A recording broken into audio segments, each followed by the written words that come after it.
Good evening. It's September 20th, 2013.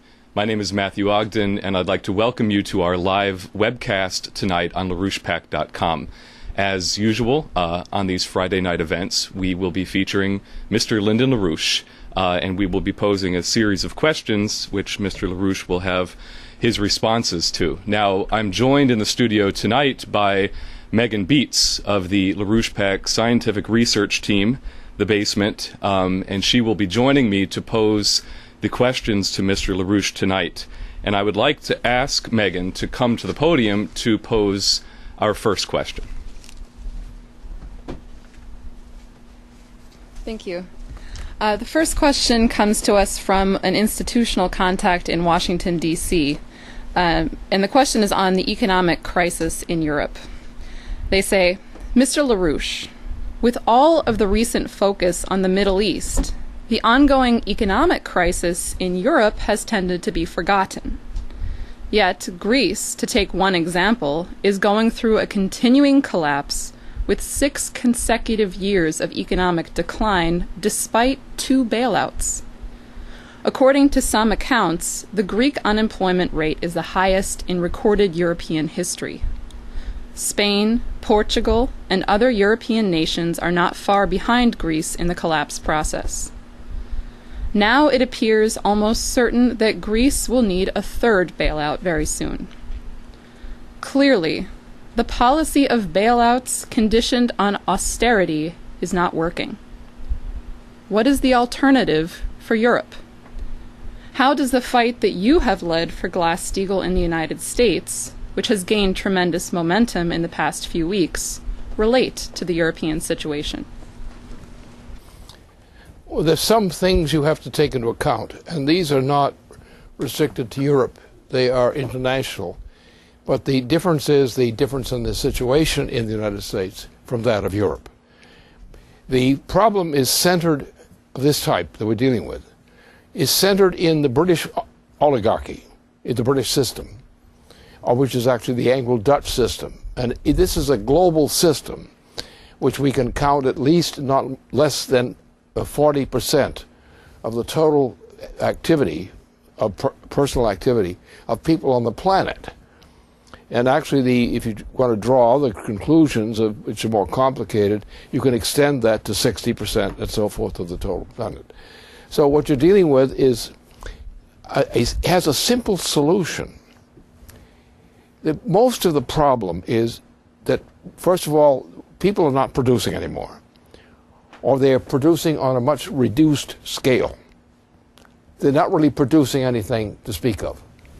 So the actual of the total amount of so-called dollar equivalent income passing through the system is increasingly large in respect to money, but is shrinking at an accelerating rate in terms of reality. If you may have noticed that in recent years, you have a hyperinflation throughout the transatlantic region. Just think of prices when you go back to, say, take 1960. And you can, and what's happened in the more recent thing under Bush and Obama.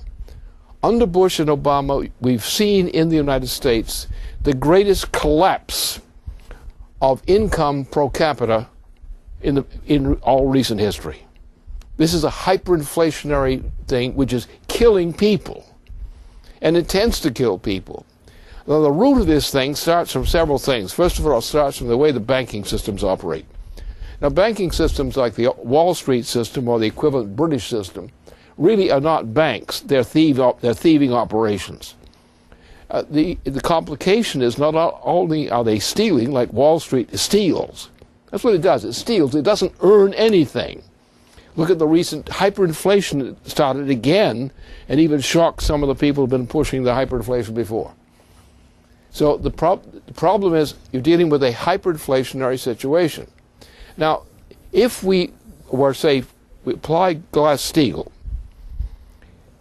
we would shut down and foreclose banking systems such as the Wall Street system and the equivalent European systems. We'd close them down.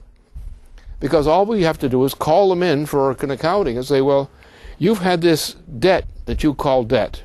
You've had this kicking around over there for a long time. You've never liquidated it. In other words, you are simply speculating, playing the game of boardwalk in Monopoly.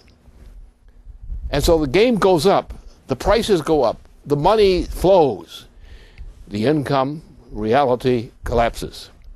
So therefore there's a good side to this, or beautiful side to which we say. The beautiful side, if we do the right thing, and if we put through Glass-Steagall, we will just automatically liquidate most of Wall Street and similar kind of institutions in Europe. You see, in Switzerland, for example, in the Swiss banks are now causing a crisis feeling throughout much of Europe, because the Swiss big banks, now one of them at least, is going back to reality, or toward reality. And that is a threat to everybody, because they're not going to, they're kicking out. They're not going to go with this anymore. They know they can't survive it. Now, the Swiss economy and the Swiss society is different. The way they react is different than the rest of Europe. So if we put through Glass-Steagall effectively, as it now seems a feasible proposition, this is not something that might happen by magic. This is something which would be a natural thing to happen. In other words, it's come to that point. Wall Street and the similar kind of clowns really don't have much grip on anything anymore. All they have is gangster muscle, and you're going to find more of it. But if we put through Glass-Steagall, and we're getting on the edge of putting through Glass-Steagall, and putting Glass-Steagall in will have a lot of implications, which will be wonderful. Not perfect, but wonderful nonetheless. Because we will actually be forced to foreclose on Wall Street and similar institutions and practices in Europe and so elsewhere. Now that means that the burden on the population of the United States and Europe, for example, will collapse. Because if we put into Glass-Steagall, the system of the national system will be based on Glass-Steagall and on the institutions that go together with Glass-Steagall. So that we will cut those things off. They're not on the agenda, because we're going to issue a credit system, and most of the income that is going to be circulating in society is going to be the income that we do on the basis of a credit system. Just exactly what Alexander Hamilton prescribed in his day. So the idea of this terrible debt, it can be wiped out. Not really entirely, but if we shift so we no longer borrow or take credit in the swindling system, and you go back to a real system, which is Glass-Steagall, you will automatically have a fundamental shock-like change in the situation for the betterment of the people. It will not be perfect, because other things have to be done. But we can have a very sudden point where this hyperinflation, we blow it out. How? We bankrupt them, because they're not worth anything. They're using the control over their political control. Now, the other side of this is the force behind this, typified by the British monarchy. Now, the British monarchy is not the British monarchy; it's the Anglo-Dutch monarchy. It's a worldwide empire, which is the dominant empire on the planet. Is the Anglo-Dutch system of empire. And even though gave them the credit for the modest 40% of world income, they actually are larger in terms of the gambling. But we shut them down because we changed the system. What we've done, we've destroyed the real economy for the sake of the speculative economy, which produces almost nothing. For example, when the auto industry was shut down in the United States, and essentially shipped out to China and so forth. What happened? That was the end of real productivity. And when similar things happened in agriculture, so there you take the big settlers in industrial production and similar related kinds of production, and then agriculture you're putting down, what's left of your economy? So therefore, what we're in to deal with is not worrying about how this terrible thing is going to hurt us in terms of a hyperinflation. We can deal with a hyperinflation. We have to make the political decisions in government which cause us to dump the swindlers, put them out of business, or mercy something or other, and we simply will change things. We will cancel prices. You think if we can't cancel as what we should in terms of London, France, and Wall Street in the United States alone, do you realize how much of that stuff will just be wiped out? Now, what would be the effect of wiping out all those debts? The debts given assigned to the people will collapse. That will actually tend to growth. Because if you're forcing this system, you're going to find things like simple foodstuffs and so forth, things you require, are going to seem cheaper. Because you're not going to pay this crazy tax, which is the oligarchical tax. Now, the other side of this thing, which has another side, is that the intention of the British Queen and the intention of those throughout Europe, like the Anglo-Dutch, are the worst, or the Saudis, among the worst. So you take those groups and you put them where they belong, in jail, for example. And you do that, and you find that suddenly things cost a lot less. Now, that's not going to be a good situation. It's a good situation from the standpoint of money with respect to people. The cruelty will be lessened. The possibility of getting something going will be increased. But that means we then have to go to a driver program, a science-based driver program, to get some real production going. In other words, all we're on the verge of doing right now is simply to wipe out the swindlers. And that we are free of the tax which comes into everybody's purchasing power, the tax of the swindler tax. That does not cause growth. It does tend to improve the situation and will cause a shift of the money flow from pure swindling to some internal economy measures in Europe and the United States. But what we really need to do is to go with a fundamental reorganization of the planetary system. Now, we are dealing with the planetary system, which now has a little bit of a problem in it. Because if people don't use thermonuclear fusion, if they don't clean up the act and get serious about this stuff and stop these games they're playing, if we do that, if we make that change, then we will have a rapidly accelerating growth of productivity and naturally consumption. And this will plan, our plan is, as now, is from the Mississippi River, especially down below the Missouri Junction, which is the area which is starving for lack of water or lack of conditions of life.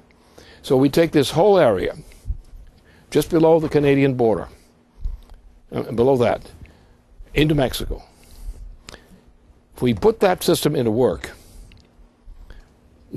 and with the kind of water system and driver system, which goes beyond Nawapa, which goes across not only the western part of the United States, and Mexico, and actually flows into Canada as well, and Alaska, but it goes into Asia.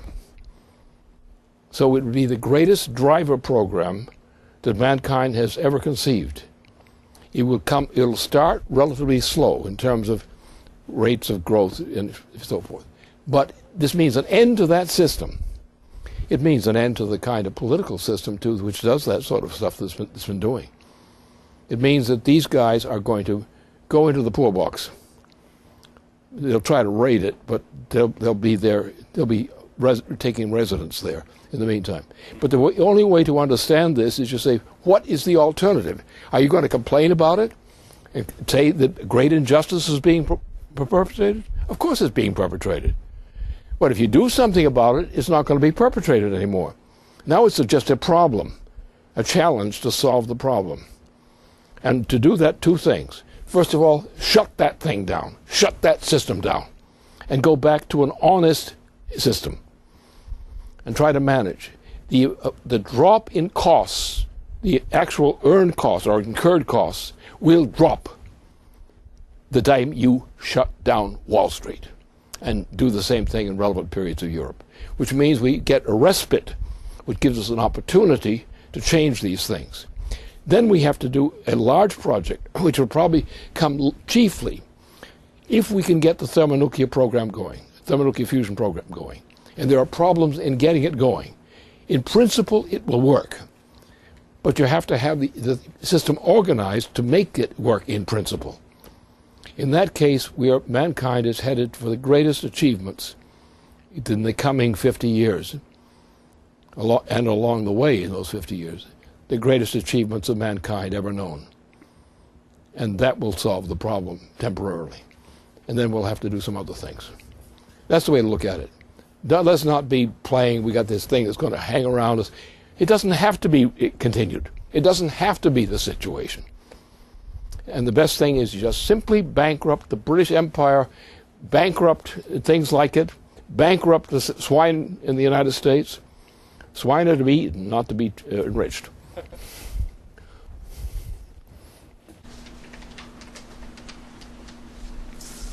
Well, I'd like to follow up then on what you've just raised in terms of the driver program and ask you a question on the fusion economy.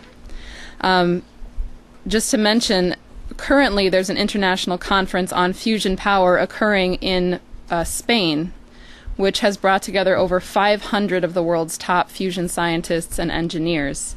And the conference is the 11th International Symposium on Fusion Nuclear Technology.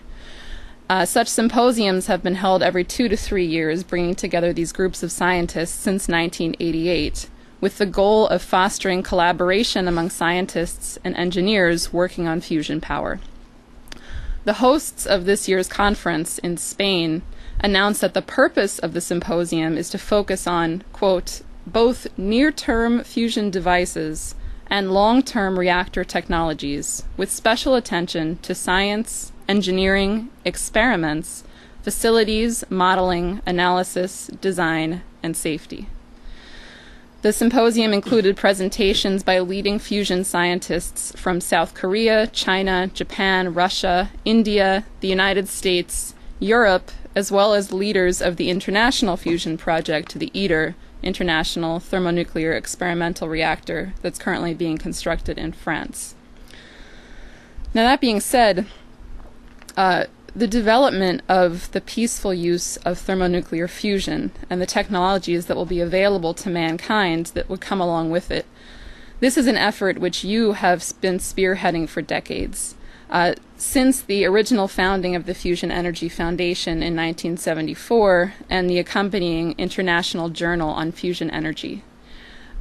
Throughout the 1980s, you and the FEF sponsored international conferences around the world on fusion, bringing together these leading scientists for the necessary dialogue. Now, currently, the Basement and 21st Century Science and Technology have just published a new report entitled Nuclear Nawapa 21, Gateway to the Fusion Economy. We've revived the campaign to win the political fight for fusion. In discussions yesterday with members of the scientific research team, you said, without thermonuclear fusion, mankind has no future. Now, we open the report with a call for an international Manhattan Project-style collaboration and crash program with the leading scientists from around the world to achieve and conquer fusion. So I would appreciate it if you could make some remarks. The problem is that since the early 1970s, but particularly since 1980, 82, what has happened is the fusion program, or the real nuclear power program, has been shut down. It's been shut down in two areas. It's been shut down increasingly in the area of simple nuclear power, simple fission power. That's ended. You've just seen the virtual completion of the entire shutdown of the economy of Japan. And there's no way that Japan can continue to live if it continues that policy. Right? That's the problem in most parts of the world. The fact that we don't have any productive flows. Now, this is in part, it's inevitable. Because if you know the difference between mankind and an ape, which some people in government seem not to know, in matter of fact, the apes are blush and embarrassed every time they bring up men these days for exactly that reason, is that mankind is the only species of its nature. We seem to look like monkeys. Some people behave like monkeys, and sometimes the monkeys are embarrassed to acknowledge them as cousins. But in the problem here is that it is inherent that mankind is the only species that has the willful power to increase its productivity. So therefore, this means that as you go from simple, long time ago in Southern Africa, we have spotted cases where there are people someone who said they're monkeys or they're baboons or gorillas or something. And if they would find in some of these areas, they would find actual baboons and so forth, or baboon-like creatures, gorilla-like creatures and so forth. And this is the South African way where they got the best reports on this kind of stuff. But you had also one other kind of ape-like looking thing. And what it did, in all of its sites that are notable, this monkey, who is not a monkey, used fire to cook his food and similar things. Now from that point on, which is a couple million years ago or so, from that point on, we found that this species, which we now call human, which is characteristically based on fire, all kinds of fire. It starts out with simple fire, and it goes up the scale of chemistry to ever increasing energy flux density.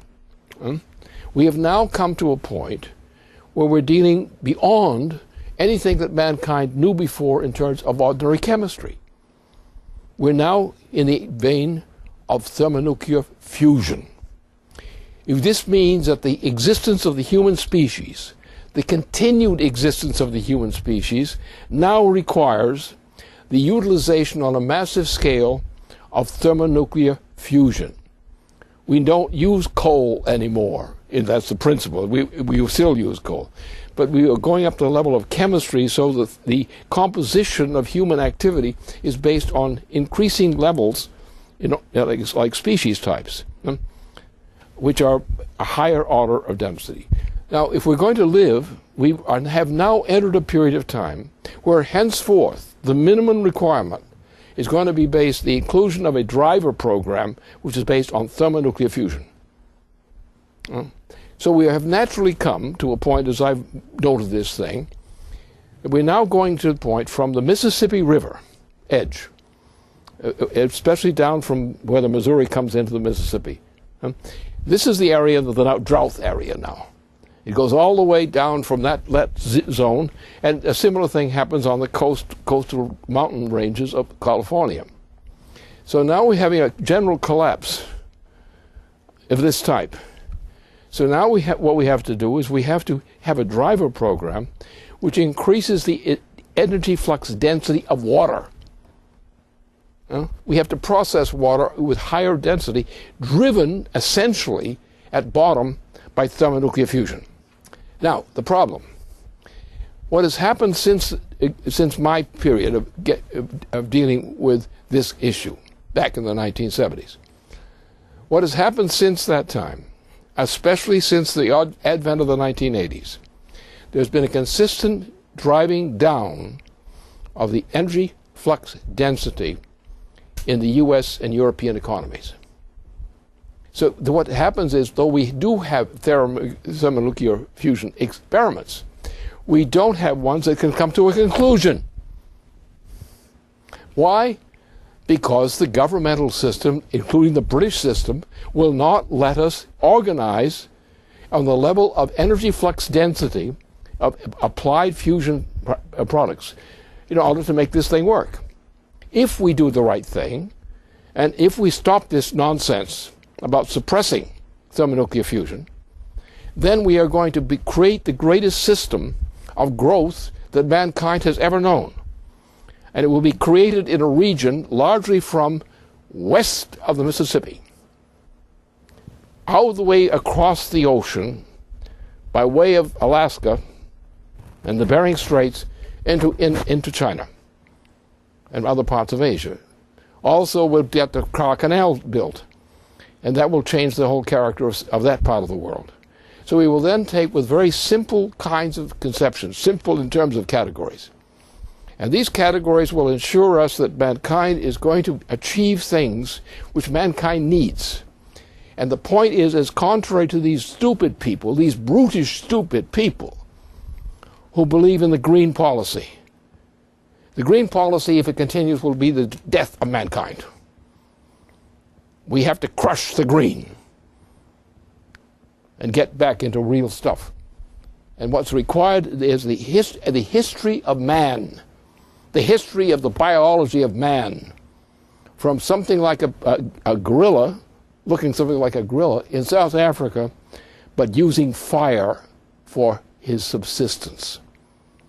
From there, man has continued the process of progress, not always consistently. The oligarchical system has arisen and crushed this kind of thing. But now we've come to the point where humanity will not exist for much longer without the benefits of full-scope thermonuclear fusion. That has to be our destiny, our immediate destiny. Now, I shan't be around to finish that process, but I am damn determined to make sure that other people continue the process and succeed. And that's the way to look at this thing.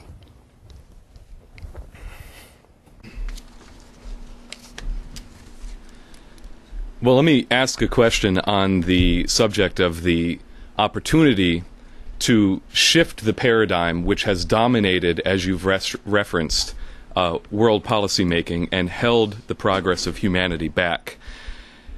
In the wake of the strategic and diplomatic victory that President Vladimir Putin and Sergei Lavrov won in the case of Syria, with the successful outflanking of Obama to defuse the bomb, which would have detonated World War III had the operation in Syria gone forward. There are now similar efforts to achieve a similar result concerning the threat of war with Iran. Hassan Rouhani, the newly elected president of Iran, has been making very public efforts at initiating a policy of what he calls constructive engagement. On the eve of his trip to New York City for the upcoming General Assembly meeting of the United Nations, Rouhani has made several direct appearances in the United States press, on NBC television, and just yesterday in an op-ed that he published in the Washington Post, which have allowed him to speak directly to the American people, much in the same way that President Putin did in his op-ed of the New York Times from last week.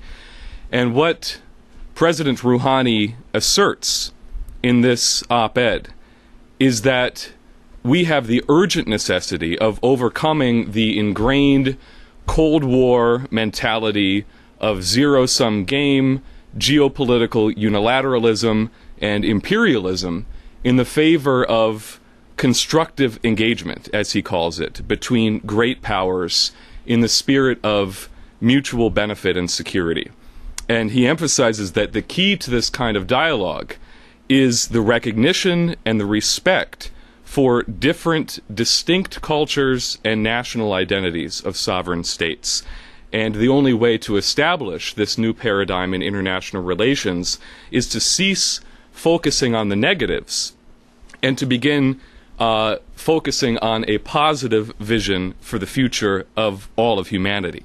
So his appeal to world leaders is to have the courage to look beyond rivalries of the present and to embrace a vision of the future that they wish to create for their children and their grandchildren. So I think it's significant that these initiatives from Rouhani and from Vladimir Putin both come in the wake of the recent meetings of the SCO in China, where Rouhani and Putin and President Xi Jinping were in dialogue about precisely this vision of the future, what Xi Jinping defined as the New Silk Road, or the Eurasian Land Bridge. And this is something which you've emphasized for years would be based on the principle of the Treaty of Westphalia, the benefit of the other, or, in other words, the common interest of mankind. And this is something which has also been the basis of the proposals for the SDE, the Strategic Defense of Earth. So my question is, with this clear opportunity for a paradigm shift in our hand, how can we secure the necessary political victories in order to make this possible? Well, the problem is that the optimistic view, which is implied by Iran, implied by China, implied by Russia, is in a sense an accident, and it will not solve the problem. Because remember that we've come to the point where weapons which decide wars are thermonuclear weapons. Now, the very fear of the thermonuclear factor terrifies people. What's worse than that? We've reached the point that war, as we have known it, among human beings is no longer possible if human beings wish to survive. Because when you come to the point that the existence of society depends upon thermonuclear fusion, you no longer have the option of simply negotiating peace. Now, what you will preserve, because culture is so important, that the cultures of various nations and peoples are things which will continue to be, maybe decreasingly in the long term, but for the immediate period, for the next couple of centuries, the planet is going to be based on national cultures in one way or the other. And therefore, the national cultures naturally tends to lead, if you're rational, to peace, not to war. So this is not the idea that this is an opportunity to avoid collision. It doesn't work. Because the problem is, if you don't develop thermonuclear fusion, now you're not going to be able to maintain an assured defense of the existence of the human species. Therefore, while the peace orientation, as I've just described it, summed it up, yes, that is necessary. But what's the positive basis for it? The fact that you refrain from doing something bad does not mean that you're going to do something good. So you have to have a driver of self-interest which goes beyond these kinds of considerations. And what we need to do is drive now and stop this nonsense and get a thermonuclear fusion driver. We have on our hands, if we can cut the suppression of thermonuclear fusion. What we have is a system now where they're playing games with thermonuclear fusion. They're not allowing it to work. They're not giving it the opportunity to be applied in the level of intensity which we can fairly estimate is required to do the job. Because what we're going to do is we're going to take the Pacific Ocean and both sides of it, from the Mississippi across the region, up through the Bering Straits, and into Asia. And that area is going to be developed on the basis of a thermonuclear fusion driver. It will probably take up to 50 years to get this thing organized. Maybe we'll be lucky and get it in less. But this is the only secure basis for the future of humanity, because we have to, on the other hand, we have to defend Earth against these obstacles, these asteroids. And one big asteroid hitting Earth can just knock out the entire human population.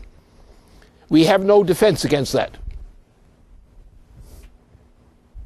And that's an example of the reality we face. You have all these people with their opinions. My opinion, his opinion, her opinion, the child's opinion, the monkey's opinion. It doesn't work. If you're going to deal with the universe, and that's what we're dealing with, this is not some little park that you're living in called Earth. This is a part of the solar system, and the solar system is a pygmy, and it's stupid. The solar system is going to sleep on us now. And the world is going to get cold and colder. We've had cold periods of that type before, when the sun decided to take a long-term nap, which it's doing now. And the best indications are just exactly that. So we're going to need that. We're also, do you know what it takes to deal with an asteroid which is determined to kill you all off? Do you know what the means is, the organization that's required? So therefore, the very existence of man depends on changing their stupid attitudes and to realizing that mankind has been achieved because we have the gift of creativity, which no other species has. And it's by using our creativity, which leads us to higher orders of capability, that mankind can survive and achieve and find a useful place for it in the whole system. I'm always going to live on Mars. But we can put devices and create them from Earth and put them on Mars, and we can do all kinds of things up there, including help to run up a system to defend Earth and Mars, for example, from these asteroids that are dangerous. And nothing's being done about it. Yes, some people are tinkering with this thing and talking about it, thinking about experiments, but they're not getting ready to do the job. And what mankind needs is a complete change from attitude on this account. Yes, we are going to have nations and national cultures. We're going to defend them. We're going to maintain them and promote them. But we're not going to kill each other, because that's just plain stupid. And what you've got is, the problem you've got is empires. You've got the imperial system. And for a long time, we don't even know too clearly how this worked out. But what a division occurred between two kinds of human beings: oligarchs and slaves. And you were mostly slaves in that category. And what the oligarchs' chance was, say, well, mankind, if mankind have a large population, then mankind will take over away from the oligarchy. Therefore, we must periodically kill off mankind in general in order to protect ourselves in behalf of the oligarchy. That's what the Queen is doing.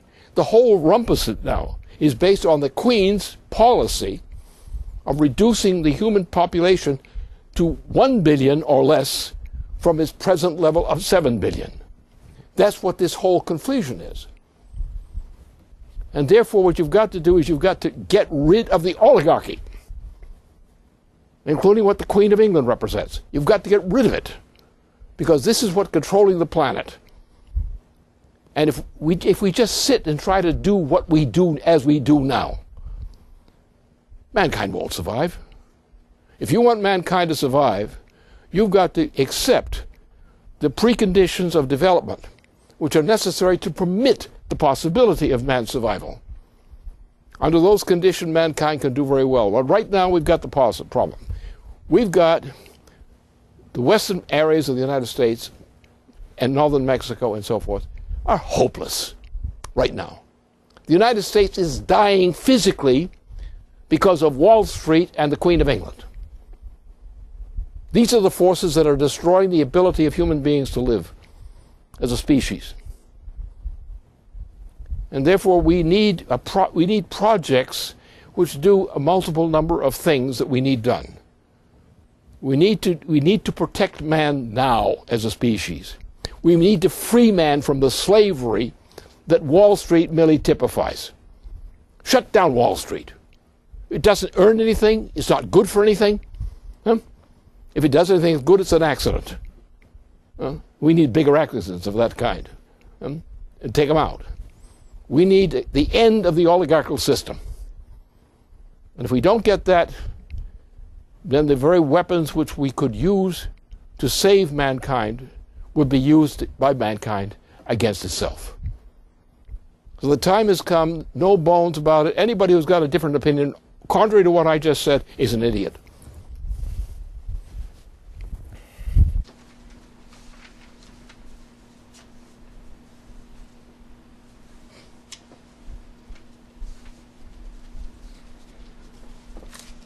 Okay, our next question comes from a longtime contact and supporter in Argentina. And he says, Mr. Larouche, greetings from Argentina.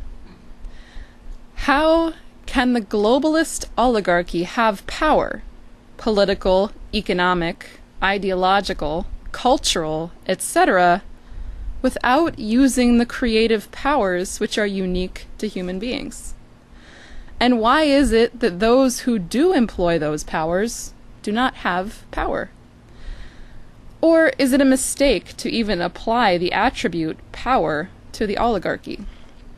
Or, also, could it be that the power which the oligarchy employs is made possible by the fact that there are not enough people on a world scale who use their creative powers?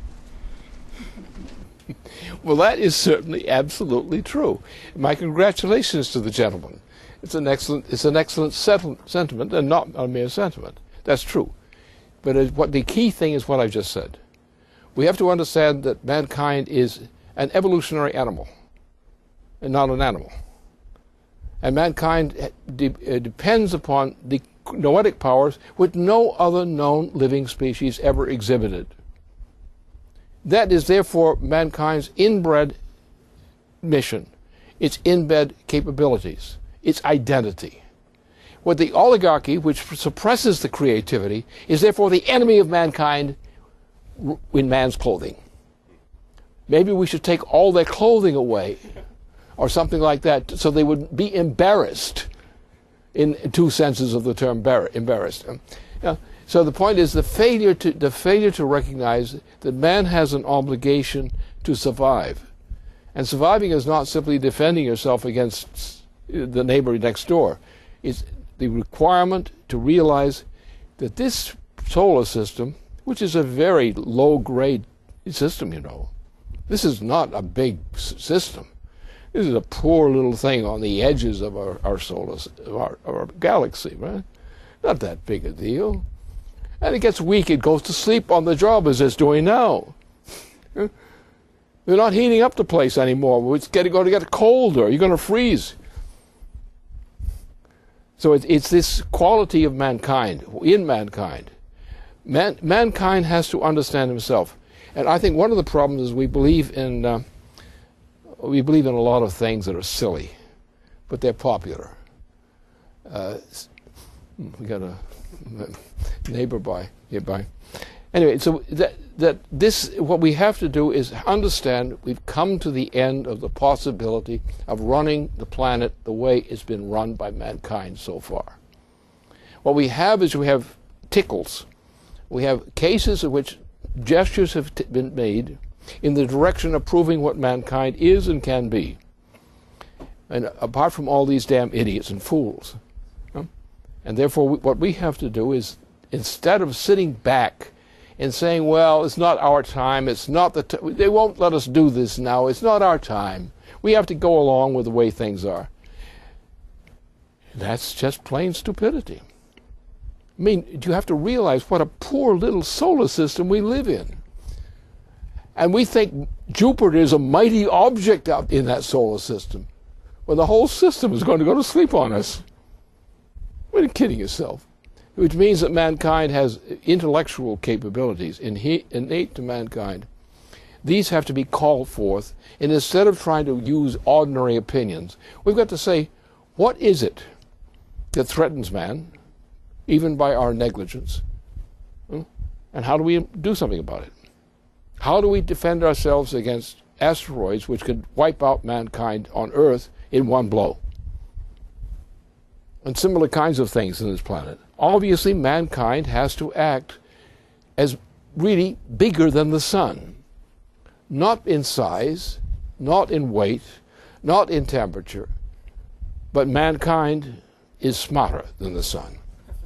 We just have to learn that fact.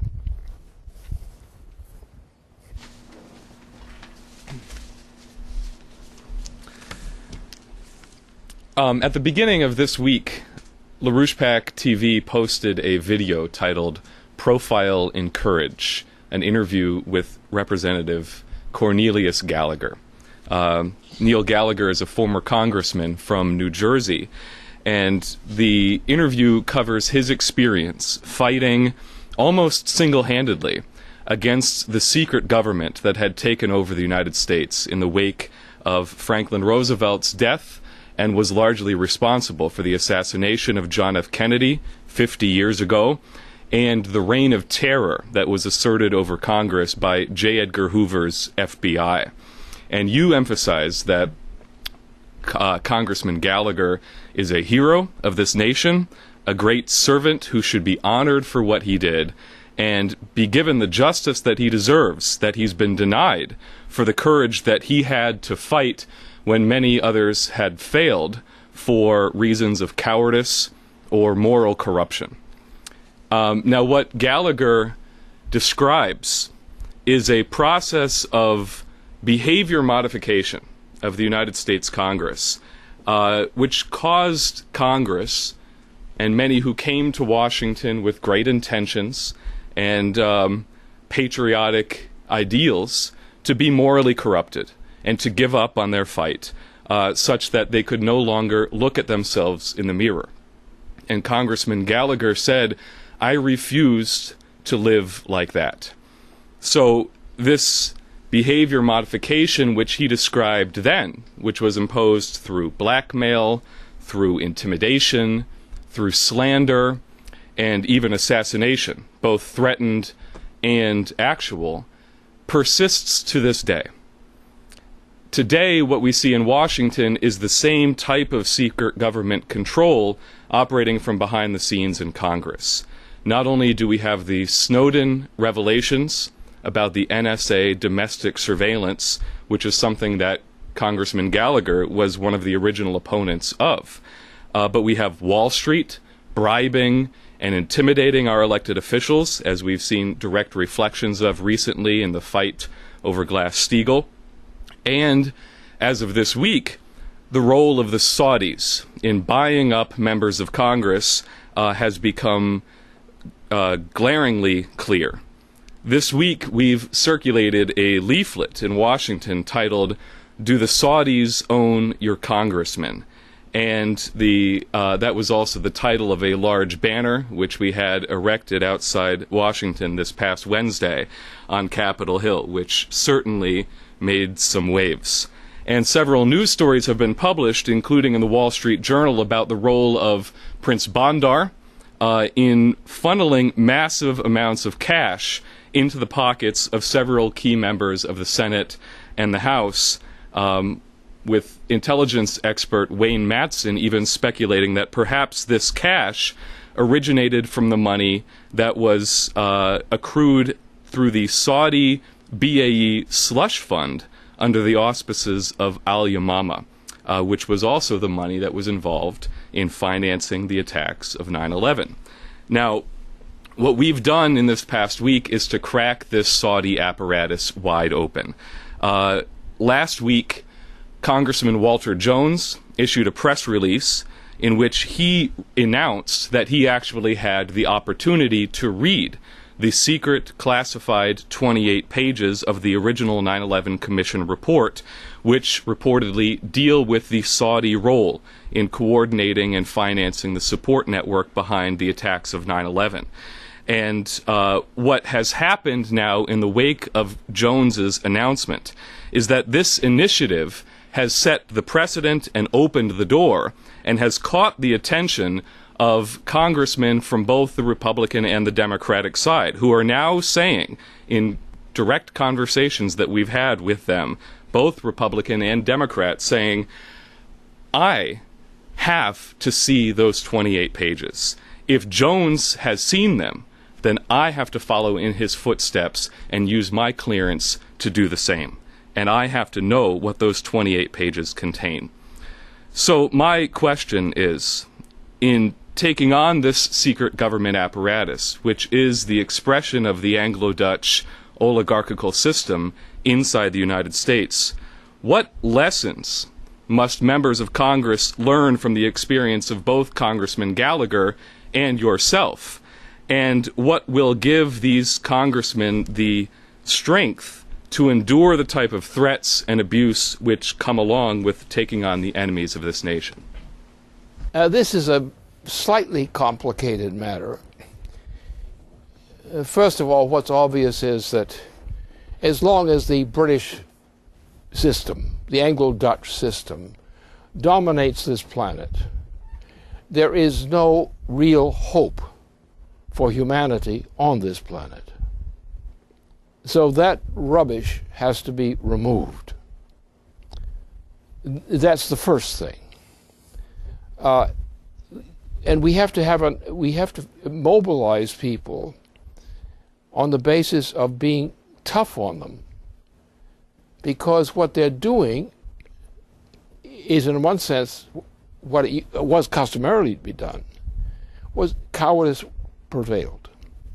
What we've seen recently, since, well, it started probably in the fall or late spring of the previous year, we got some guts began to flow, and our organization, as small as it was able to start something happening in a direction which caught on with other people, not because they were some kind of attachment to us, but because they, when they saw what we were saying, recognized that that was their interest too. Not that it was our interest to support them, but they knew it was their interest too, and that I was doing something about it. We were doing something about it. It seemed timid at the first, but as you notice, and recently in California in particular, in Delaware first, but then in California, Wall Street suddenly realized that they had gone to sleep, that I was taking over the nation. No, I was not taking over the nation, as any of you know. But we were providing a movement which had a self-authoritative characteristic. And because we stuck to the thing, and because we were right, and people more and more recognized we were right. And they also recognized what a bunch of stinking bums we had on the other side. So what we've had now, we have a process where Glass-Steagall, but also other things, is now a factor which is influencing the entire population. And only bad people, in general, still like Wall Street. And even Wall Street doesn't like Wall Street. We saw recently where some of them are trying to hold back on the hyperinflation, and some of the other guys were going along with a real hyperinflation. The most stupid thing they could possibly do. Because, sometimes criminals are stupid, as well as being criminals. They're nasty, but they're no good for themselves or anybody else. And so the situation is now that we have to concentrate on things which I said earlier this evening, and we have to get people to halt and think. Realize that Jupiter is not the problem. Saturn is not the problem. Though we think there's some Saturnalia going on in London, but that's another matter. But this is the thing we have to base on. We have to realize what I said earlier. Mankind has to recognize its destiny, which is not some miracle thing out there. It's simply that we have certain capabilities because we are human, and because we have a quality that no other animal has. Mankind is the only species that is capable of forecasting the future. Therefore, we have the greatest power that you can imagine by being human beings. The greatest power inside the solar system is the creativity of mankind. And that's what we must base ourselves on. That's what Gallagher was doing, the same thing. He's saying, take the good things and make the good things in life your weapons for better. And so we simply have to understand that you have no right to be stupid. You have no right to suck the blood of the oligarchs. You have no right. You have no right for stupidity. You have a commitment given to you by the fact that you're creative, that you have the power to know the future. So you cannot be excused for disregarding the future. And that's where we are. And we just have to hope that more people realize what I've said. Mankind is the only creature that is capable of forecasting the actual future, which has been my profession for a number of years, a number of decades. Mankind has that innate capability. And all the people who say you can't know the future are the poor damn fools. Anyone, if they're properly educated and have the guts to do so, can be a person who can foresee the future, in some degree or not, but recognize that that's a fact, that you can foresee what you are walking into. And you must act to deal with what you're walking into. And those who have not lack the ability to do that are failures.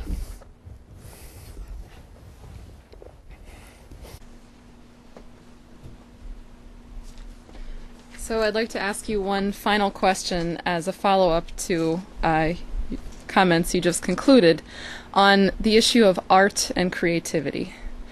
On Monday, in the regular discussion with the Larouche PAC Policy Committee, you remarked, as you've just done here, that the greatest threat to mankind is that we still tend to think of ourselves in this peasant mentality.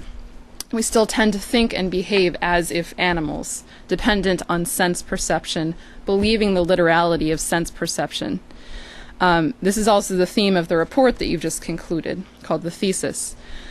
On Monday, you stated that the way to overcome this is through something very precious, which is classical art. There you said, we have to understand that music is not only entertainment. That great classical drama is not entertainment, but is a very essential part of reality, without which there is no reality, and that is not understood, because for too long, under the influence of the oligarchical system, we've taken a precious thing like classical music and called it entertainment. Now, I completely agree. Music is not entertainment, at least not in the way that people think of it today. But it is an integral part to the way that the human mind works and the way in which the human mind has access to his own capability to understand truth in the universe. This is completely against the oligarchical outlook. Now, just to add in, there was an interesting interview published this week with the new Pope Francis, and under the subheading within that interview, Art and Creativity, Pope Francis says, "Among musicians, I love Mozart, of course. The Et Incarnatus Est from his Mass in C minor is matchless. It lifts you to God. Mozart fulfills me. But I cannot only think about his music, I have to listen to it.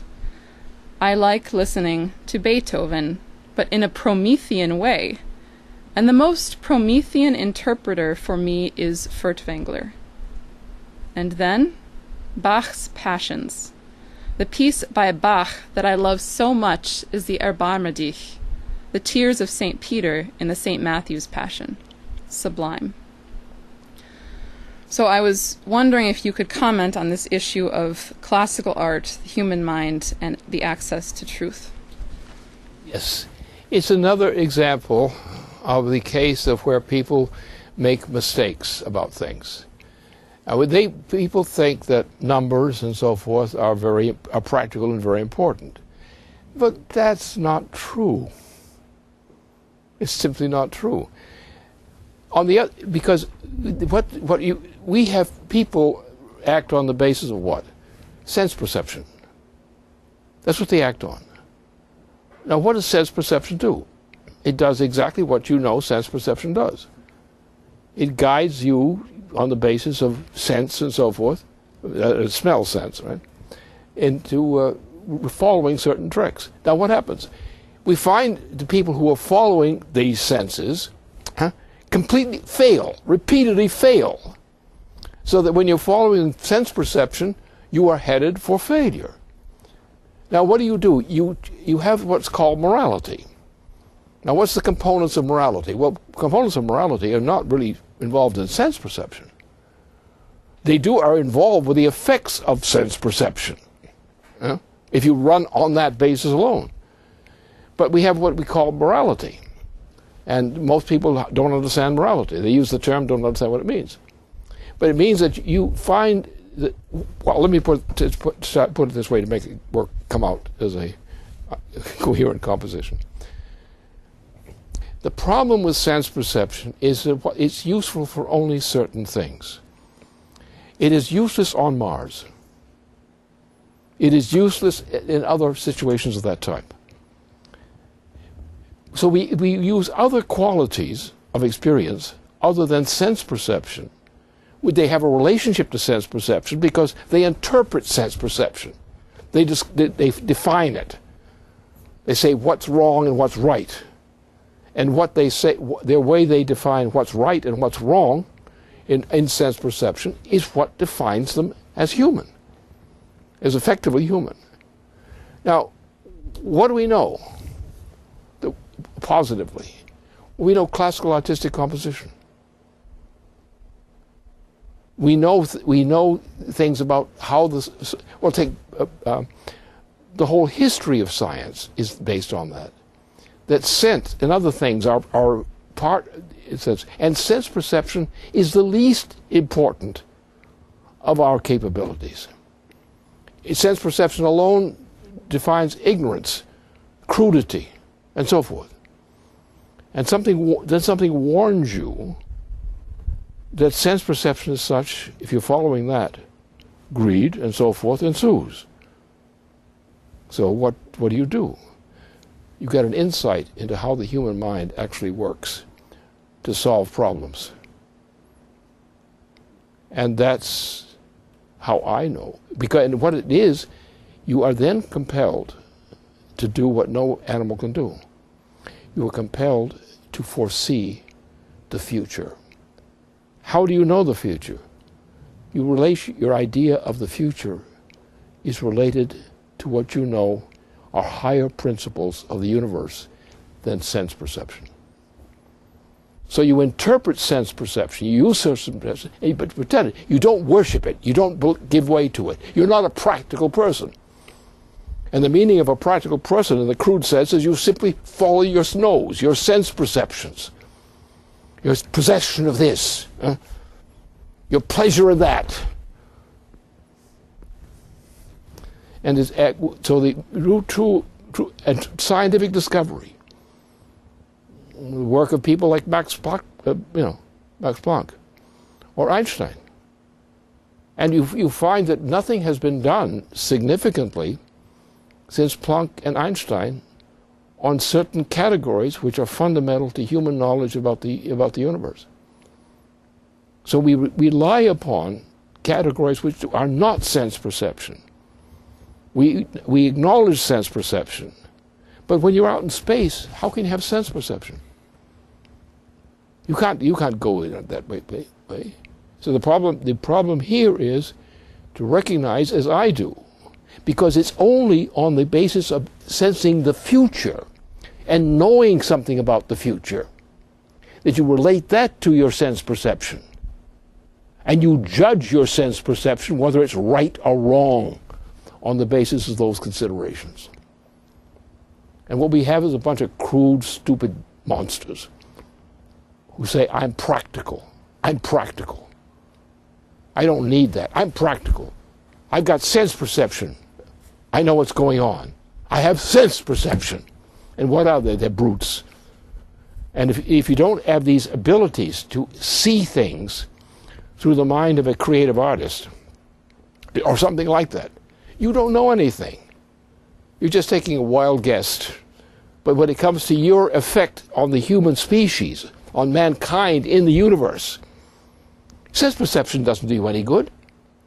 You have to have something else, insight to the effect of what you're doing on mankind, on the human species. And the question of understanding what the human species' mission is. Otherwise, how do you know what to do? Most people don't. we have to help them.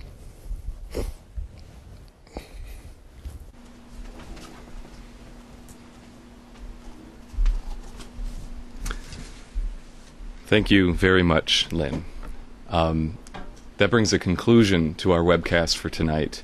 I'd like to thank Megan for joining me tonight, and I'd like to thank all of you for tuning in. So, good evening. That brings a conclusion to our broadcast tonight. Stay tuned.